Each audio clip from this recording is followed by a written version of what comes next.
I'm hoping that you will recognize this old guy. I wasn't old when those of you came in the early mid-70s when I first arrived at Westminster. Remember those white bucks I had on and that cool sweatshirt California knit suit I had? I don't have that anymore.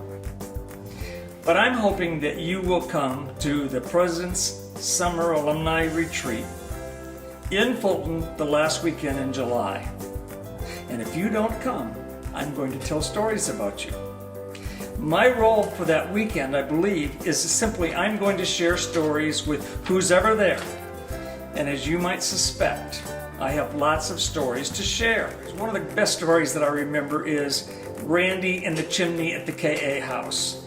That's a great story, and Randy's a great guy. But at the time, everybody thought it was hazing by the fraternities because a lot of fraternities around the country did hazing. It had nothing to do with fraternity hazing, but it certainly generated a lot of positive publicity for the college. Another experience I remember, as I went into the alumni office, I had this young man come into my office one day when I was an alumni director, and he asked, "Do you remember me?" And God forbid that I lied to him. I go, "Oh, I'm not sure I do remember you, but I do remember him," because what I remembered is I dismissed him from college during short term when he only needed one course to graduate.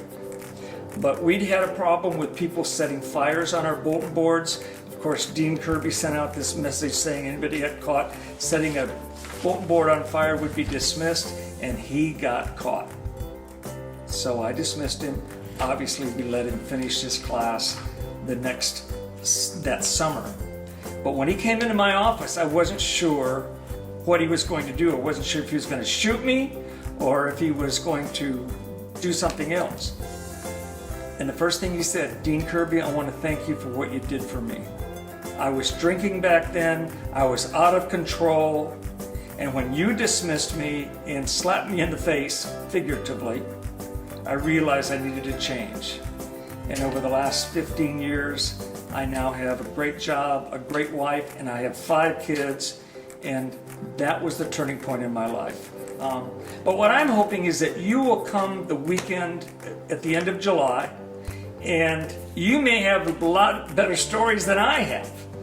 But I'm hoping that as informally as we can, and it will be informal, I'm hoping that we can share some of these experiences together, because Westminster's rock solid need is to have alumni support. You know, we get great students, but we don't often get as many great students as we'd like. Alumni really are the bedrock of the college in terms of our future, just as the faculty are the bedrock of who we are now. What I'm hoping is that this alumni, the President's Alumni Summer Retreat, what I hope is it's the beginning of something that is more significant than Alumni Weekend. Alumni Weekend is fun, but Alumni Weekend is to a large degree, is really for the current students and all the things that they're involved with during the week. What this event could be the start of a really significant alumni event during the summer, where people can get away for a week, come back and have a good time.